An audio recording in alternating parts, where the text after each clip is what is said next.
YouTube channel में दोस्तों आज का वीडियो स्टार्ट हो चुका है, तो सभी लोग लाइव आ जाएंगे। वीडियो को लाइक करना है और शेयर करना है, ठीक है दोस्तों। अपनी रोज कक्षा होती है रात्रि 9 बजे, है ना, और 9 बजे हम बहुत ही बढ़िया तरीके से महत्वपूर्ण ये सीरीज अपनी चल रही है, ठीक है। जो भी साथी चैनल के ज्वाइन मेंबर बनना चाहते हैं वो ज्वाइन मेंबर अवश्य बने और वीडियो को लाइक करके शेयर आपको अवश्य करना है, ठीक है। चलिए स्टार्ट करेंगे आज का ये वीडियो। महत्वपूर्ण प्रश्नों पर अपनी रोज सीरीज चल रही है और सबसे पहले हम बात करेंगे दोस्तों बीसलदेव रासो की, कि बीसलदेव रासो जो है मूलतः गे काव्य था, अतः इसके रूप में परिवर्तित होता रहा, है ना। यह प्रेम एवं श्रृंगार से परिपूर्ण काव्य था बीसलदेव रासो, ठीक है। इसमें भोज परमार की पुत्री राजमती और अजमेर के चौहान राजा बीसलदेव तृतीय के विवाह से संबंधित है। यहीं से क्वेश्चन बन जाता है और आपसे पूछा जाता है दोस्तों कि अजमेर के शासक से संबंधित जो रचना है वो रचना कौन सी है, तब हमें बताना होता है, ठीक है। तो आपको यहां पर बताना है अजमेर के शासक से संबंधित जो रचना है वो कौन सी है, बीसलदेव रासो है, ठीक है। विवाह एवं पुनर्मिलन की कथा सरस शैली में यहां पर प्रस्तुत की गई है और रचना नरपति नाल ने 1155 ईस्वी में की थी। बीसलदेव रासो आदिकाल का श्रेष्ठ काव्य कृति है और बीसलदेव रासो की श्रृंगार परंपरा का आदिकाल में ही अंत हो गया। क्या हो गया आदिकाल में, और विद्यापति से होती हुई है परंपरा भक्ति काल और रीति काल में जाकर इसका सरस श्रृंगार काव्य रूप में चरम विकास हुआ और बीसलदेव रासो में हिंदी काव्य में प्रयुक्त होने वाला 12 मासा वर्णन किया गया है। इतनी चीज तो आप लोगों के लिए क्लियर है दोस्तों, काय के बारे में, बीसलदेव रासो के बारे में, ठीक है। अब बीसलदेव रासो के बारे में कितने क्वेश्चन आपके बनते हैं वो हम देखेंगे। सबसे पहला क्वेश्चन तो यही बनता है कि बीसलदेव रासो के रचयिता कौन है। बीसलदेव रासो के रचयिता कौन है, तो जल्दी से आपको बताना है फटाफट से। यश जी, पुष्पा जी, फतेह सिंह जी, प्रश्न क्रमांक 67, बीसलदेव रासो के रचयिता कौन माने जाते हैं। और मैंने कई बार आपको याद करवाया, बोले सर परमाल रासो तो जगनिक की है ना, पयुम चर्यू तो स्वयंभू की है ना, पृथ्वीराज रासो तो चंद्रबरदाई जी की है और नरपति नाल की जो रचना है वो कौन सी है, बीसलदेव रासो। अब आपको याद रख लेना है बीसलदेव रासो के में। निकिता जी, बीसलदेव रासो के रचयिता एक कई बार ग्रंथ पूछा गया है, इसलिए इसको याद रखेंगे, रट लेंगे, इसको रट लेंगे, ठीक है। रासो ग्रंथों में कौन सा काव्य एक प्रेम काव्य या श्रृंगार काव्य है। रासो ग्रंथों में कौन सा काव्य प्रेम काव्य एवं श्रृंगार काव्य है दोस्तों। प्रेम काव्य एवं श्रृंगार काव्य हमें बताना है। 4 विकल्प भी हमारे सामने मौजूद हैं, सभी लोग बताएंगे। सभी लोग लाइक जरूर कर देना, वीडियो को लाइक आपको अवश्य करना है। टीजीटी पीजीटी वालों के लिए सुबह 7 बजे एक क्लास आ रही है, सुबह 9:30 बजे एक क्लास आ रही है, 11 बजे एक हिंदी साहित्य की क्लास आ रही है। उन क्लासों को देखना ना भूलें मेरे सभी भाई, है ना। और जो भी भाई ज्वाइन मेंबर बन सकते हैं वो ज्वाइन मेंबर बन के 5 बजे की क्लास भी अटेंड कर सकते हैं। और यहां पर हमने पढ़ा था कि सर प्रेम काव्य एवं श्रृंगार काव्य जो है वो बीसलदेव रासो है, जिसकी रचना नरपति नाल ने की थी और ये अजमेर के शासक से संबंधित है, ये भी आपको याद रख लेनी है, ठीक है। बीसलदेव रासो, ठीक है। किस रासो काव्य का मूल वर्ण विषय वीर रस ना होकर श्रृंगार रस है। देखो इस प्रकार से क्वेश्चन भी पूछा गया कि किस रासो काव्य का मूल वर्ण विषय वीर रस ना होकर के श्रृंगार रस है, तो किसका है, किसका है दोस्तों, बीसलदेव रासो का, बीसलदेव रासो का है, यानी कि सी नंबर यहां पर आपका बिल्कुल सही हो जाएगा। इस प्रकार से प्रश्न जो पूछे गए हैं उस पर रोज चर्चा यहां पर की जा रही है और 1 तारीख से टीजीटी वालों का स्पेशल बैच प्रारंभ हो जाएगा, तो सभी लोग ज्वाइन मेंबर बन जाएं। राजमती से रूटकर बीसलदेव कहां गया, राजमती से रूटकर बीसलदेव कहां गया था, एक क्वेश्चन भी पूछा गया है। कहां गया था, कर्नाटक, उड़ीसा, आंध्र प्रदेश या फिर तमिलनाडु। आपको पता है दोस्तों, आपको पता है कि रामचंद्र शुक्ल ने 12 ग्रंथों के आधार पर जो है क्या की है, आदिकाल को वीर गाथा काल बताया था। राजमती से रूटकर बीसलदेव कहां गया था, तो ये उड़ीसा गया था। उड़ीसा कहां गया था, उड़ीसा बी नंबर आपको बिल्कुल सही होगा, ठीक है। बीसलदेव रासो में राजा भोज परमार की पुत्री राजमती और अजमेर के चौहान बीसल देव तृतीय के विवाह का वियोग और पुनर्मिलन का वर्णन इसमें किया गया है। ये आपको याद रख लेना है, ठीक है। किस रासो ग्रंथ को आला खंड के नाम से भी जाना जाता है? ये सारे प्रश्न, बहुत सारे प्रश्न हैं जो आपको आते भी होंगे, आपने पढ़े भी होंगे और आप फिर से पढ़ रहे हो, मतलब आपका रिवाइज हो रहा है, रिवीजन हो रहा है। तो ये प्रश्न आपसे बनना चाहिए, ठीक है। हितेश जी, बात करना है, व्हाट्सएप पर नीचे नंबर चल रहा है, उस पर आप व्हाट्सएप पर मैसेज डाल सकते हैं। किस रासो ग्रंथ को आला खंड के नाम से जाना जाता है? प्रश्न क्रमांक 72 आपको बताना है। बहुत ही बढ़िया प्रश्न है, ये भी प्रश्न कई बार पूछा गया है। किस रासो ग्रंथ को आला खंड के नाम से जाना जाता है? तब आपको बताना है कि सर जो जगनिक का परमाल रासो है, जगनिक का परमाल रासो, इसे आला खंड के नाम से जाना जाता है ना। और मैंने याद करवाया था कि परमाल यानी कि दूसरों का माल अगर आपको लेना है, चोर क्या करते हैं? दूसरों का माल चुराते हैं, तो वो रात में जगते हैं, जगते से बनेगा जगनिक, जगते हैं तो जगनिक, और जगनिक की है परमाल रासो, आला खंड नाम जिसे है जाना जाता है। ये खुमाड़ रासो भी याद कर लेना, खुमाड़ रासो दलपति विजय की, ठीक है। इनको याद रखेंगे, है ना, ये भी सभी को याद रखना है दोस्तों। 1865 ईस्वी में चार्ल्स इलियट ने जिसे आला खंड का प्रकाशन कराया था, आला खंड नाम से 1865 में, ये भी याद रखेंगे। अगला क्वेश्चन है, उत्तर प्रदेश में आला खंड के नाम से कौन सा काव्य प्रचलित है? कौन सा काव्य प्रचलित है? दोस्तों नंबर चल रहा है, नीचे लाइन देखो, जो लाइन चल रही है उसमें नंबर चल रहा है, जिसको भी लगता है वो व्हाट्सएप पर बात भी कर सकता है, ठीक है। उत्तर प्रदेश में आला खंड के नाम से कौन सा काव्य प्रचलित है? हमीर रासो, है ना, परमाल रासो, खुमाड़ रासो या पृथ्वीराज रासो? उत्तर प्रदेश में आला खंड के नाम से जो प्रचलित है वो कौन सा है? वो कौन सा है? परमाल रासो, यानी बी नंबर आपका बिल्कुल सही हो जाएगा, बी नंबर, ठीक है, बिल्कुल सही है, बी नंबर आपका सही हो जाएगा। अगला देख लेते हैं, अगला पढ़ लेते हैं। आला और उदल के चरित्र को वीर गीतात्मक काव्य के रूप में रचने वाले कवि कौन है? देखो किस प्रकार से आपके कई प्रकार से प्रश्न पूछे जा रहे हैं, अलग अलग प्रकार से। आला और उदल के चरित्र को वीर गीतात्मक काव्य के रूप में रचने वाले कवि कौन है? इससे पहले दोस्तों अपन ने क्या किया है, इससे पहले एक वीडियो बनाया था कि आपको पुस्तक कौन सी लेनी है। अगर आपको पुस्तक अच्छी लगती है, जाकर के एक बार आप चेक कर लें, अच्छी लगती है तो आप जरूर खरीदें। मैंने आपको पुस्तकें बता दी हैं टीजीटी पीजीटी के लिए, है ना, नेट के लिए। आला और उदल के चरित्र को वीर गीतात्मक काव्य के रूप में रचने वाले कवि कौन है? तो आपका सही उत्तर होगा जगनिक, है ना, जगनिक, यानी सी नंबर आपका सही है। कई प्रकार से ये प्रश्न पूछा जाएगा, सभी प्रश्नों के लिए हमें तैयार रहना है मेरे दोस्तों, मेरे भाइयों। आला खंड नामक काव्य ग्रंथ का दूसरा नाम क्या है? कितनी बार क्वेश्चन पूछा गया आला खंड? आला खंड कई बार पूछा गया दोस्तों, और आला खंड नाम से जाना जाता है परमाल रासो। कौन सा जाना जाता है?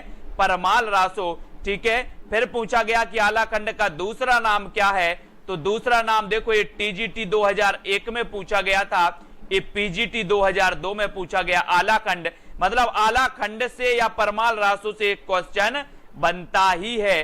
परमाल रासो काव्य कृति का कवि कौन है? ये टीजीटी 2001 में पूछा गया था, परमाल रासो काव्य कृति के कवि का नाम, ठीक है। तो आपको याद करना है, आला और उदल नामक दो वीर सरदारों की वीरतापूर्ण लड़ाइयों का वर्णन मिलता है, तो ये मिलता है किसमें? परमाल रासो में। इन प्रश्नों के प्रकार आपको देखते जाना है, किस किस प्रकार से ये प्रश्न पूछे जाते हैं। इन सभी प्रश्नों के लिए हमें क्या रहना है? तैयार रहना है, प्रिपेयर रहना है, ठीक है। कवि जगनक की रचना का नाम क्या है? उत्तर तो एक ही है, बोले सर परमाल रासो, लेकिन प्रश्न के पूछने का अलग अलग ढंग है। कई प्रकार से कई परीक्षाओं में पूछा गया। ये पीजीटी 2005 में पूछा गया था, कवि जगनिक की रचना का नाम क्या है, यानी 79 का आपका फिर से क्या हो जाएगा? आला खंड, ठीक है। तो इन रचनाओं को हमें बार बार पढ़ना है, याद करना है, ये पूछी ही जाती हैं, ठीक है। फिर आपको पूछा है कि 12 बरस लो कुकर जीवे, अरु 13 लो जिए सियार, बरस 18 छत्री जीवे, आगे जीवन को धिक्कार। ये आपको बताना है कि ये जो पंक्ति है वो कहां से ली गई है। पंक्तियां भी आपसे पूछी जाती हैं, पंक्तियों को भी आपने पढ़ना है। मैंने पंक्तियों की ट्रिक बताई थी दोस्तों, 12 वर्ष लो कुकर जीबे अर 13 लो जिए सियार, ये भी आपकी कहां से ली गई है। प्रश्न क्रमांक 81 में बताना है। सीमा सोनी जी, शिल्पी शुक्ला, निकिता जी, प्रश्न क्रमांक 81 में। और जो भी साथी स्पेशल क्लास 5 बजे वाली लेना चाहते हैं मेरे दोस्तों, वो ज्वाइन मेंबर जरूर बन जाएं, है ना। आप ज्वाइन मेंबर बन के ज्वाइन व्हाट्सएप ग्रुप में जुड़ सकते हैं। और ये आला खंड से ही ली गई है, यानी डी नंबर आपका बिल्कुल सही हो जाएगा, ठीक है। और प्रयुक्त पंक्ति रचित परमाल रासों से ली गई है, इतना तो आपको पता ही है। वीरगाथा काल के प्रसिद्ध प्रबंध काव्य का क्या नाम है। प्रबंध काव्य आपको पता होगा दोस्तों, प्रबंध काव्य के दो भेद होते हैं, एक होता है खंड काव्य और एक होता है महाकाव्य, ठीक है। तो वीरगाथा काल के प्रसिद्ध बताना है, वीरगाथा काल के प्रसिद्ध काव्य का क्या नाम है। प्रश्न क्रमांक 82 में पद्मावत नाम है, कामायनी नाम है, पृथ्वीराज रासो है या फिर रामचरितमानस है। तो क्या नाम है, सभी को चयन करना है, सभी लोग बताएंगे। और बहुत सारे लोगों को मैंने वो वीडियो दिए हैं, 125 वीडियो दिए हैं, 25 घंटे वाले वीडियो दिए हैं।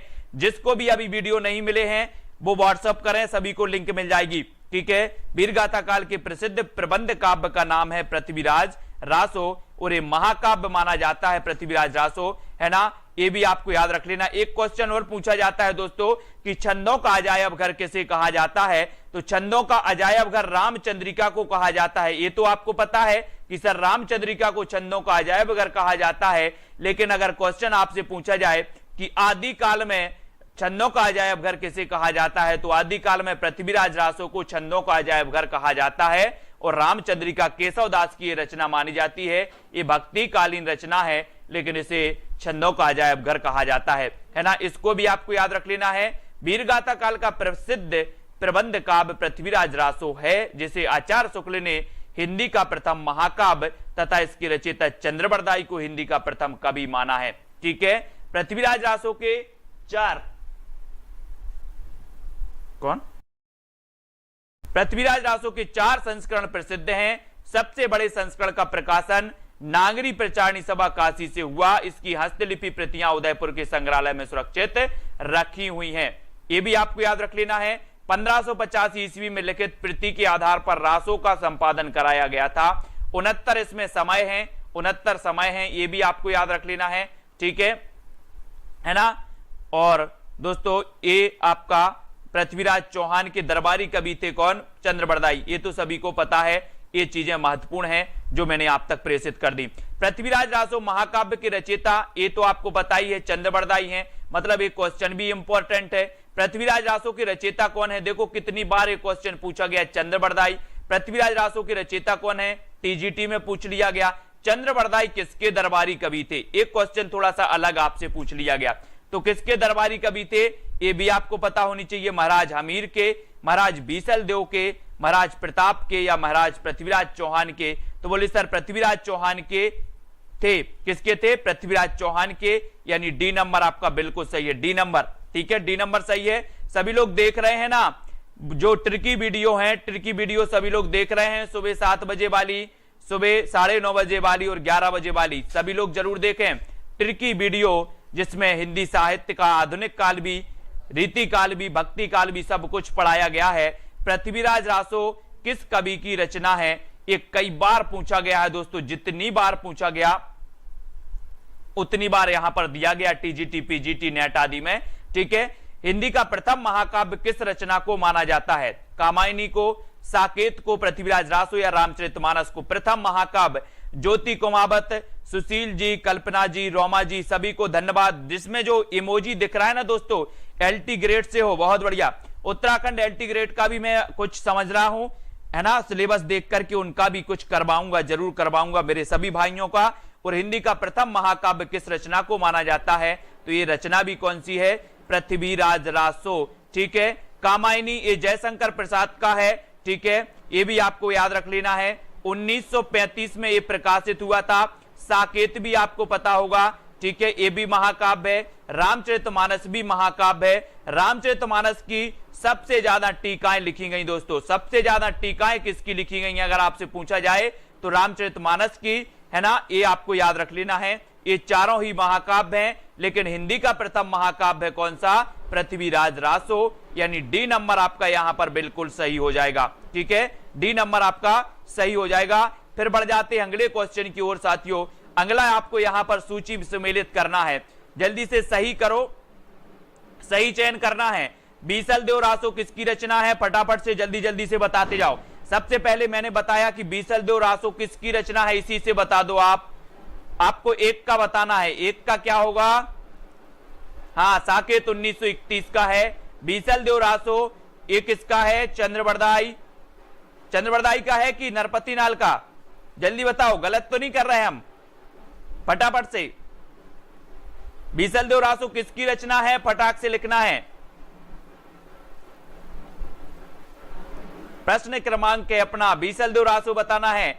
एक का दूसरा नरपति नाल, ठीक है, एक का दूसरा बीसल देव रासो नरपति नाल की है। ठीक है, फिर आ गए अपने कौन? पृथ्वीराज रासो, तो ये चंद्रबरदाई की है। ठीक है, पृथ्वीराज रासो किसकी है? चंद्रबरदाई की। परमाल रासो ये जगनिक की, खुमाल रासो ये दलपति विजय की। ठीक हो गया ना अब? वेरी गुड, है ना। बीसल देव रासो नरपति नाल, पृथ्वीराज रासो चंद्रबरदाई, परमाल रासो जगनेक, खुमाल रासो दलपति विजय। ये आपका सुमेलित इस प्रकार से हो जाएगा। बहुत बढ़िया। फिर यहां पर देखो, ये आपका सुमेलित दिया है। अगला खुमाल रासो के रचयिता बताना है, तो ये तो अपना हो गया खुमाल रासो दलपति विजय, खुमाल रासो दलपति विजय। ठीक है, आदिकालीन हिंदी काव्य धारा में उपलब्ध नहीं है, तो क्या नहीं है? आदिकालीन हिंदी काव्य धारा में उपलब्ध नहीं है। जैन साहित्य नहीं है, सिख साहित्य नहीं है, सिद्ध साहित्य नहीं है, फिर नाथ साहित्य नहीं है। आप शुरुआत से पढ़ रहे हैं, पूरे बने रहें दोस्तों, वीडियो को लाइक करते रहें, है ना, आपको बने रहना है। पूरे वीडियो अगर आपने देख लिया तो अधिकांश प्रश्न तो आपके वैसे भी कवर हो जाएंगे, और फिर जब आपका टीजीटी पीजीटी वालों का नोटिफिकेशन आएगा, तब तक बहुत सारी चीजें हम पढ़ चुके होंगे, बहुत सारी चीजें याद कर चुके होंगे। आदिकालीन हिंदी काव्य धारा में उपलब्ध नहीं है, तो क्या नहीं है ये आपको बताना है, और आपका उत्तर होगा सिख साहित्य। देखो, हमने आदिकाल में क्या पढ़ा था? जैन साहित्य पढ़ा था, सिद्ध साहित्य पढ़ा था, नाथ साहित्य भी पढ़ा था, लेकिन हमने सिख साहित्य नहीं पढ़ा, यानी कि आपका सी नंबर क्या हो जाएगा? यहां पर सही हो जाएगा, सी नंबर। ठीक है, ये याद रख लेना। यहां पर देखो, अपन ने आचार्य रामचंद्र शुक्ल ने आदिकाल की समय सीमा क्या मानी? 1050 से 1375, यही मानी ना। आचार्य रामचंद्र शुक्ल ने वीरगाथा काल का नाम दिया, इसका चारण काल, सिद्ध सामंत काल, अन्य नामों से भी उसे उल्लिखित किया गया।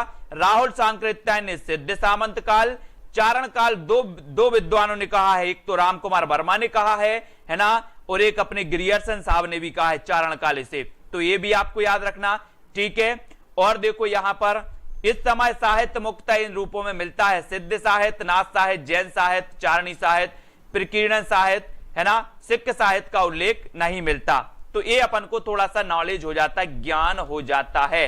फिर अगला क्वेश्चन है कि संवत 1050 से 1375 की काल अवधि में लिखे गए हिंदी साहित्य का वीरगाथा काल के रूप में नामकरण किसने किया है?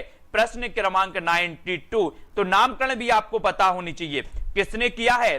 1050 से 1375 आपको पता होगा, काल विभाजन आपने देखा होगा।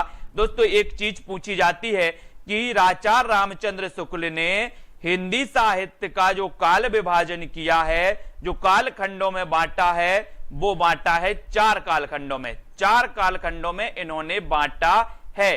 ठीक है, जिसमें से 1050 से 1375 की अवधि ये प्रथम कालखंड की अवधि है, और ये किसने माना है? ये आचार्य शुक्ल जी ने माना है, और इसे इन्होंने नाम दिया था वीरगाथा काल। वीरगाथा काल नाम दिया था, और बी नंबर आपका बिल्कुल सही हो जाएगा। ठीक है, वीरगाथा काल। और 1375 से 1700 की अवधि को इन्होंने क्या कहा था? पूर्व मध्यकाल। 1375 से 1700 की अवधि को इन्होंने कहा था पूर्व मध्यकाल। पूर्व मध्यकाल यानी कि फिर से इन्होंने क्या कहा? भक्ति काल। भक्ति काल, ठीक है ना। और 1700 से 1900 और ये संवत का काल है। आपको यहां पर ईसवी भी याद रखना है, ईसवी भी देख लेना, कभी कभी ईसवी भी पूछा जाता है। ये संवत आपको याद होता है, ईस्वी नहीं हो पाता, तो संवत भी आप लोग याद रखेंगे, ठीक है। फिर अगला क्वेश्चन है कि आचार्य रामचंद्र शुक्ल के अनुसार हिंदी साहित्य के आदिकाल की समय सीमा क्या है। इस प्रकार से क्वेश्चन भी पूछा गया है। तो 93 का आंसर आपको बताना है। आचार्य रामचंद्र शुक्ल के अनुसार हिंदी साहित्य के आदिकाल की समय सीमा क्या मानी जाती है, समय सीमा बतानी है। तो समय सीमा हमने पढ़ ली थी। बोले सर आचार्य रामचंद्र शुक्ल की बात हो रही है तो ये विक्रम संवत। अब देखो कैसे कंफ्यूज हो रहे हैं, कंफ्यूज नहीं हो रहे हैं, है ना।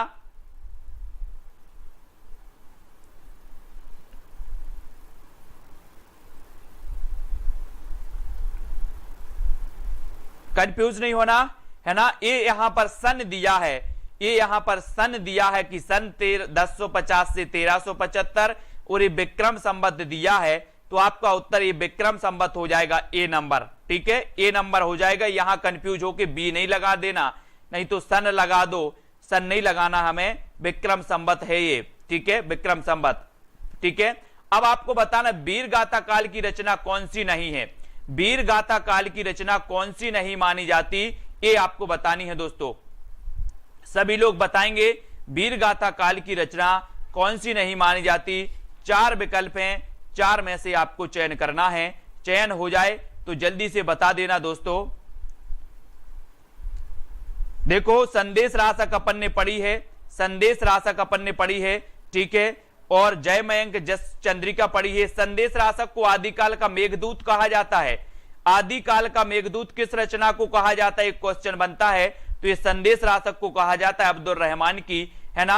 आलाखंड तो आपको पता ही है, जय मयंक जस चंद्रिका ये मधुकर कवि की है, लेकिन जो वीर गाथा काल की रचना नहीं है वो भक्तमाल नहीं है, भक्तमाल, है ना। तो ये भक्तमाल कब की रचना मानी जाती है, ये मानी जाती है 1585 की, 1585 की ये रचना है भक्तमाल, ठीक है। और ये हिंदी साहित्य के इतिहास के स्रोत के रूप में, हिंदी साहित्य के इतिहास के स्रोत के रूप में इसका नाम लिया जाता है दोस्तों।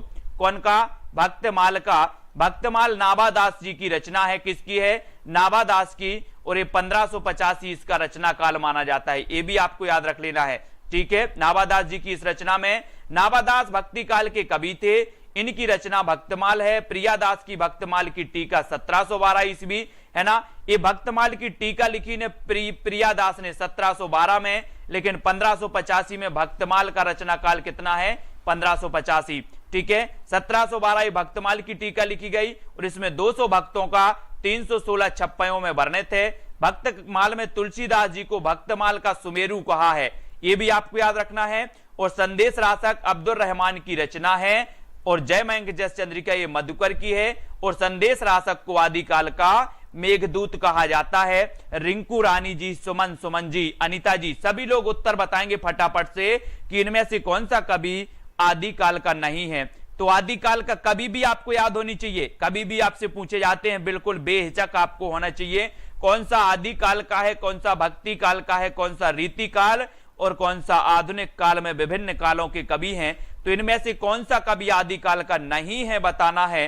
तो हमने तो पढ़ा था कि सर चंद्रवरदाई ये आदिकाल के कवि है, ठीक है। जगनेक ये आदिकाल के कवि है। पूजा ठाकुर जी 11 बजे वाली जीके की class tip top YouTube channel पर रहेगी, ठीक है। दलपति विजय ये भी हैं। नाभादास ये आदिकाल के कवि नहीं माने जाते, इनको याद रखेंगे, ये आदिकाल के कवि नहीं है ना। ये सगुण भक्ति काव्यधारा के कवि थे, ये भी याद रखना है आपको। नाभादास सगुण भक्ति काव्यधारा के कवि थे। ये अग्रदास जी के शिष्य थे, यानी कि नाभादास जी के गुरु का नाम क्या था, अग्रदास था। नाभादास जी के गुरु का नाम था अग्रदास और नाभादास जी की भक्तमाल है जिसका रचना 1585 है, ठीक है। इन्होंने अष्टयाम की रचना श्रृंगार भक्ति अथवा रसिक भावना को लेकर के की थी और तुलसीदास के समकालीन थे। तुलसीदास के समकालीन थे कौन, नाभादास। इनकी भक्तमाल की रचना 1585 में मानी जाती है। इतनी तो आपको क्लियर हो गई है ना। आगे बढ़ जाते हैं, आगे के कुछ प्रश्न हैं, आगे भी हमें बढ़ना है। आगे है इनमें से कौन सी रचना आदिकाल की है। 96 ये रचनाएं भी पूछी जाती हैं और पूछे जाते हैं कवि, कौन सा कवि किस काल का है, इनको भी याद रखना, ठीक है। तो कौन सी रचना आदिकाल की है, सूरसागर, विद्यापति पदावली, बीजक या फिर भ्रमर गीत। तो चयन करो आप कौन सी रचना आदिकाल की मानी जाती है? आदिकाल की तो आपने दोस्तों पढ़ा ही है। कौन सी रचना मानी जाती है आदिकाल की?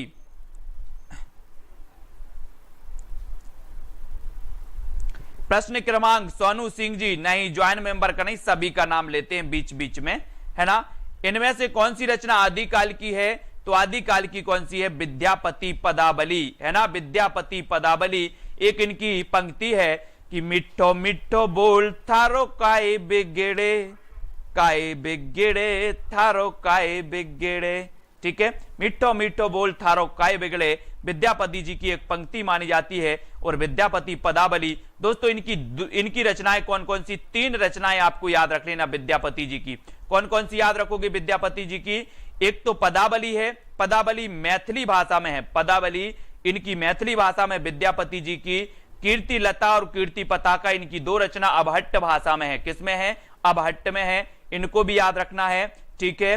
पदावली आदिकाल की रचना मानी जाती है, जो विद्यापति द्वारा रचित कृष्ण भक्ति श्रृंगार से परिपूर्ण है। इसमें राधा कृष्ण की प्रेम लीलाओं का वर्णन किया गया है। याद रखें, आदिकालीन साहित्य का प्रमुख रस कौन सा है? 97 आदिकालीन साहित्य का प्रमुख रस कौन सा माना जाता है, ये बताना है। जल्दी से बताएंगे आप लोग। शांत है, हास्य है, करुण है या फिर वीर है? प्रश्न क्रमांक 97 और 97 का आपका सही क्या हो जाएगा?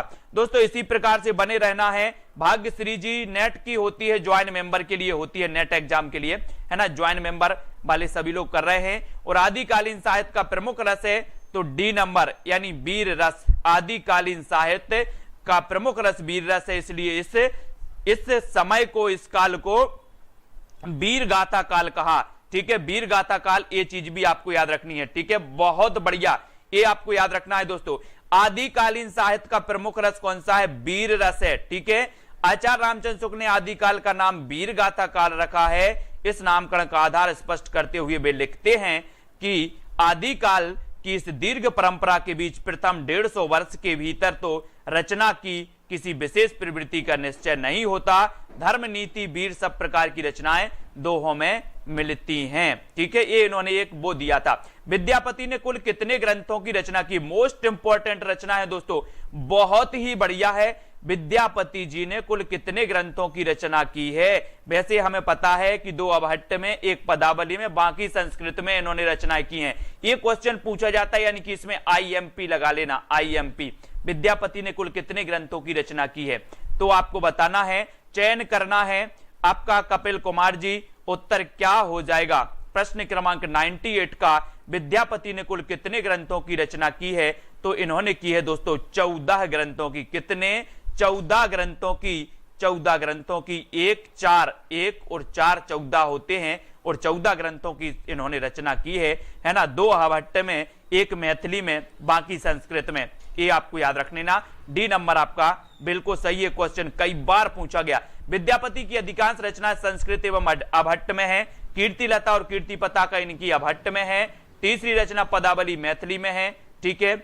और जिसकी ब्रजभाषा मिश्रित मैथिली कहलाती है। ये सभी याद रखेंगे इनके बारे में, ठीक है। यहां पर एक चीज और आया है कि कीर्ति लता ऐतिहासिक महत्व का छोटा सा प्रबंध काव्य है। इसकी भाषा कैसी है दोस्तों? अबहट्ट है, अबहट्ट। इसको हम याद रखेंगे, अबहट्ट को, ठीक है। और सभी लोग वीडियो को लाइक कर देना और फटाफट से अपन को बहुत मस्ती से पढ़ना है अब, है ना। मस्ती से जब हम पढ़ते हैं तो बहुत सारी चीजें याद भी हो जाती हैं, और जब याद होती हैं तो एग्जाम भी क्वालिफाई होना बिल्कुल सही है। विद्यापति के पद किस भाषा में रचित हैं? 99 किस भाषा में रचित हैं विद्यापति के पद? पद बताना है, पहाड़ी, अवधी, पिंगल या फिर मैथिली। दोस्तों आपको पता होगा कि संविधान की 8वीं अनुसूची में 8वीं जो अनुसूची है वो भाषाओं से संबंधित है, जिसमें 22 भाषाएं वर्णित हैं। 22 भाषाओं को मान्यता दी गई है। 22 भाषाओं को मान्यता दी गई है। हिंदी की एकमात्र ऐसी भाषा है मैथिली। हिंदी की एकमात्र ऐसी भाषा बोली है मैथिली, जिसे हिंदी के अलावा मैथिली को भी 8वीं अनुसूची में स्थान दिया गया। ये भी आपको याद रख लेना है, ठीक है। बाकी आपकी ना अवधी, ना भोजपुरी, ना आपकी दोस्तों कौन सी खड़ी बोली, किसी को नहीं मिला 8वीं अनुसूची में। मैथिली को जरूर मिला है ना। और विद्यापति के पद की जो भाषा वो है वो मैथिली है, मैथिली। इसको भी याद रखेंगे, मैथिली को, ठीक है। विद्यापति की कौन सी रचना अभी तक संपादित होकर प्रकाशित नहीं हुई?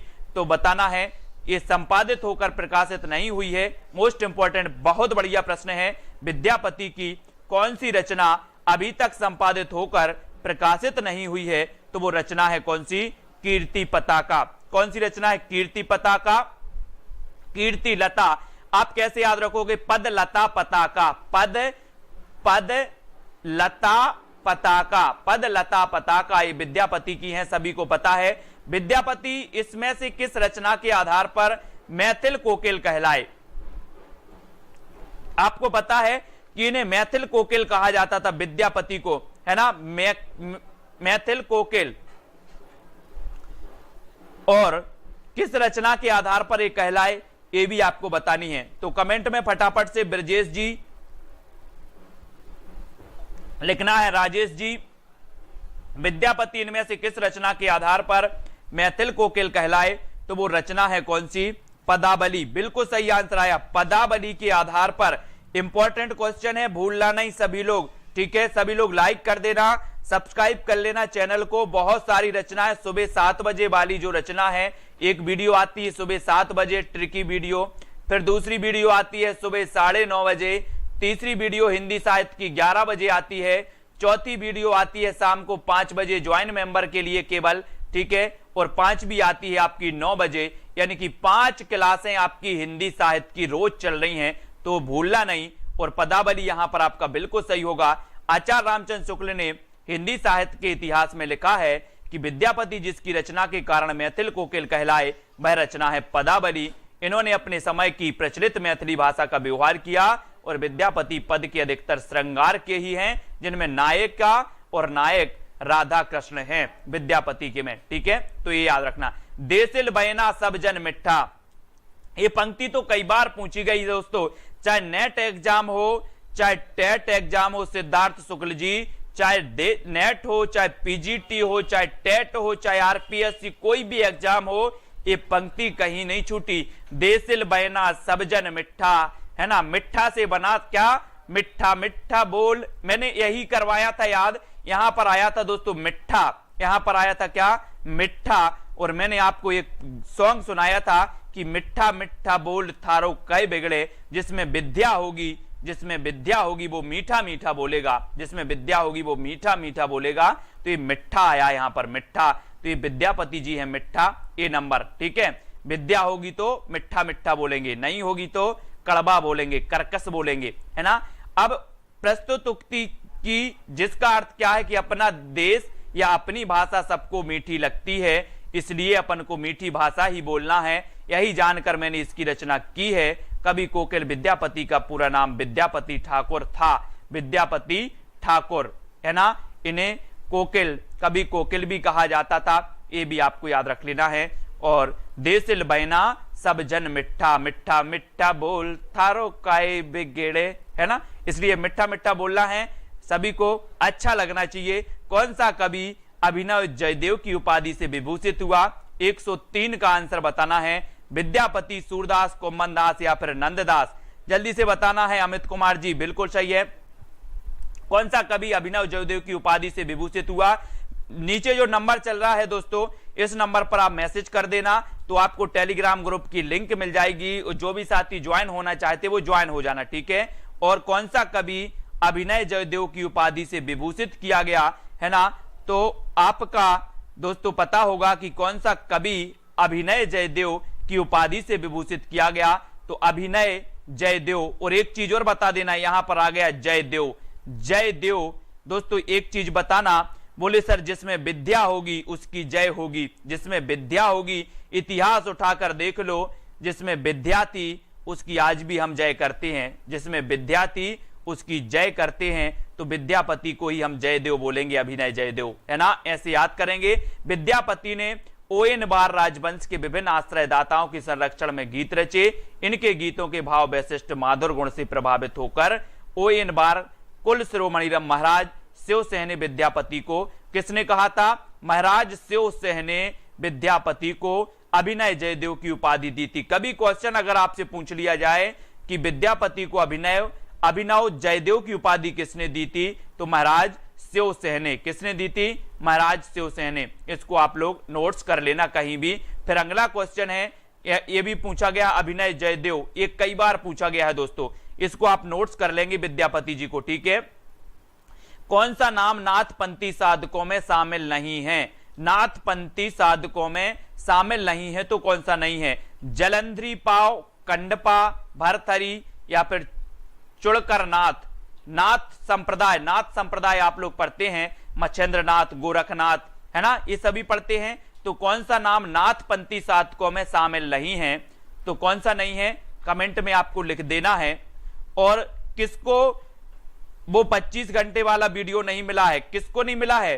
कल मैंने जितने भी लोगों ने व्हाट्सएप किया था सबको प्लेलिस्ट दी थी, है ना, प्लेलिस्ट सभी लोगों को दी थी। और यहां पर उत्तर आपका कंडपा सही हो जाएगा, सी नंबर आपका बिल्कुल सही होगा, ठीक है। कंडपा, सबरपा, सरहपा, इनको आपको याद रख लेना है। लुईपा, डोम्बिपा, कुक्कीरुप्पा आदि सिद्ध साहित्य के कवि हैं। नाथ साहित्य के विकास में जिन कवियों ने योगदान दिया उन्होंने चौरंगीनाथ, गोपीचंद और चुड़करनाथ, भरथरी, जलंधरीनाथ आदि प्रसिद्ध हैं, इनको याद रखेंगे, जलंधरीनाथ, ठीक है। तो सभी लोग वीडियो को लाइक जरूर कर लेना, वीडियो को शेयर जरूर कर देना दोस्तों, ठीक है। सभी लोग शेयर कर देना अपने मित्रों तक। और रोज अपनी 9 बजे क्लास होती है। मैं बोल रहा हूं कि 5 क्लासें हो रही हैं हिंदी साहित्य की। कितनी हो रही हैं? 5 क्लासें हो रही हैं। 5 क्लास आपको अटेंड करनी है। फिर अगला क्वेश्चन है आपका कि निम्न में से किसका संबंध सिद्ध साहित्य में नहीं है? सिद्ध साहित्य में नहीं है या सिद्ध साहित्य से नहीं है? सिद्ध साहित्य और नाथ साहित्य, सिद्ध साहित्य और नाथ साहित्य, है ना।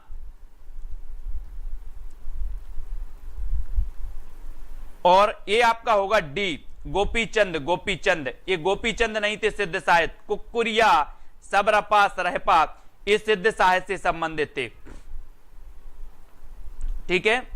तो गोपीचंद, गोपीचंद, है ना, ये गोपीचंद नहीं थे राजेश जी, ठीक है, डी नंबर। सरहपा का संबंध निम्न में से किससे है? सरहपा, सरहपा जी की रचना दोहा कोश है, आपने पढ़ी है दोहा कोश। और दोहा कोश का जो संपादन किया था वो राहुल सांकृत्याय ने किया था। और राहुल सांकृत्याय ने सरहपा को हिंदी का प्रथम कवि माना था। राहुल सांकृत्याय ने सरहपा को हिंदी का प्रथम कवि माना था, है ना, ये पता होगा। और दोहा कोश का संपादन भी राहुल सांकृत्याय ने किया था, ये भी याद रखेंगे। और ये सिद्ध साहित्य से संबंधित हैं। और सिद्धों की संख्या कितनी बताई जाती है? 84 सिद्ध और 9 नाथ। 84 सिद्ध और 9 नाथ, ये इनकी संख्या बताई जाती है, ठीक है। तो ये आपको याद रख लेना है 107 में। और दोस्तों 107 हो गए 7, ठीक है। और 107 प्रश्न आपके कंप्लीट हो गए। तो आज के वीडियो को यहीं पर विराम देते हैं। सभी लोग इसी प्रकार से जुड़े रहें, है ना, वीडियो को लाइक जरूर करते रहें और दोस्तों जुड़ते रहें, आगे बढ़ते रहें, बहुत ही महत्वपूर्ण। और ज्वाइन मेंबर आप जरूर बने। ज्वाइन मेंबर बनने से बिल्कुल भी ना डरें, ज्वाइन मेंबर बने जहां पर आपको व्यवस्थित दोस्तों वीडियो भी मिल रहे हैं, ठीक है, जहां पर व्यवस्थित आपको वीडियो भी मिल रहे हैं और आपको दोस्तों बहुत सारी चीजें भी दी जा रही हैं, बहुत सारे नोट्स भी आपको मिल रहे हैं और बहुत सारी चीजें वहां पर, ठीक है। मंजू बाला जी, सोनू जी, निकिता जी, गीतिका जी, बहुत सारी चीजें दोस्तों आपको बताने का प्रयास करते हैं। सभी लोग लाइक जरूर ठोक देना। अगर लगता है कि सर बहुत मेहनत आप कर रहे हैं आपके लिए, तो लाइक तो आपका बनता ही है। ज्वाइन मेंबर जिसको बनना है वो अपनी पढ़ाई के लिए जारी रख सकते हैं ज्वाइन मेंबर बनके, ठीक है। रोमा, प्रियंका, अंश जी, अमरदीप कौर जी, पूजा ठाकुर जी, गीतिका जी, बहुत सारे लोग ज्वाइन मेंबर बन करके पढ़ाई कर रहे हैं। आप भी कर सकते हैं और सभी लोग करें, मैं तो कहता हूं, है ना। और नहीं करना है तो वैसे भी आपको बहुत सारी क्लास में दे रहा हूं, कोई दिक्कत नहीं है, ठीक है। रोमा जी, स्नेहा, विद्या जी, आरती जी, डॉक्टर दिनेश कुमार यादव जी, ठीक है, और नीलिमा, राजेश जी, कुशल परिवर्तन, अंकेश जी, सुनीता, सुशील जी, गीतिका जी, स्नेहा जी, है ना, अमरदीप, सुमन जी, पूनम जी, सभी लोग पढ़े। मैं दोस्तों प्रयास करता हूं कि सारी चीजें आप तक प्रेषित की जाएं, है ना, आप तक प्रेषित की जाएं। अपनी कल क्लास सुबह 7 बजे तो होगी, 9:30 बजे होगी, 11 बजे होगी, फिर 5 बजे ज्वाइन मेंबर की और 9 बजे यथावत हिंदी का टाइम टेबल है अपना, ठीक है। मोनिका पहल जी। ज्वाइन बटन पर क्लिक करना है, ज्वाइन बटन पर क्लिक करेंगे और दोस्तों आप जुड़ सकते हैं। कैसे बनाएं एक बार मैं बता देता हूं, ठीक है। सबसे पहले आप क्या करें, यूट्यूब में जाएं, यूट्यूब को खोलेंगे, ठीक है। ये एक बार देख लो जिसको भी बनना है। निकिता तनवर जी, बहुत सारे लोग बन चुके हैं। ये यूट्यूब है आपका, यूट्यूब में आप जाना, थोड़ा सा इसको जूम कर लेते हैं, है ना। ये जूम कर लिया अपन ने।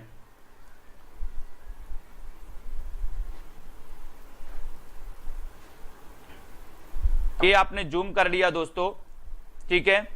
अब यहां पर आपको चैनल पर जाना है, चैनल पे सर्च करना है सेल्फ स्टडी क्लासेस, ठीक है।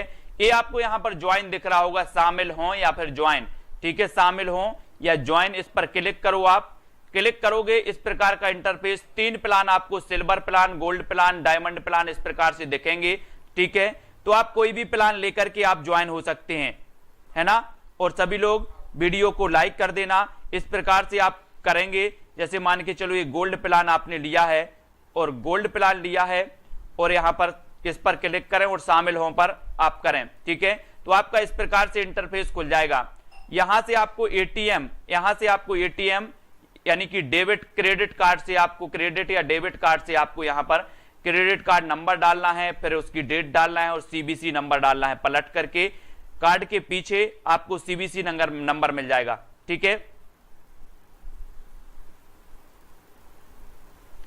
और जिसको भी ट्रिकी वाले वीडियो नहीं मिले हैं वो व्हाट्सएप पर मुझे मैसेज करें, हाय लिख कर, तो उनको टेलीग्राम ग्रुप की लिंक भी मिल जाएगी, ठीक है। और साथ ही उनके लिए दोस्तों क्या किया जाएगा, वो पूरी वीडियो की वो दे दी जाएगी, लिंक दे दी जाएगी, प्लेलिस्ट की लिंक दे दी जाएगी, ठीक है।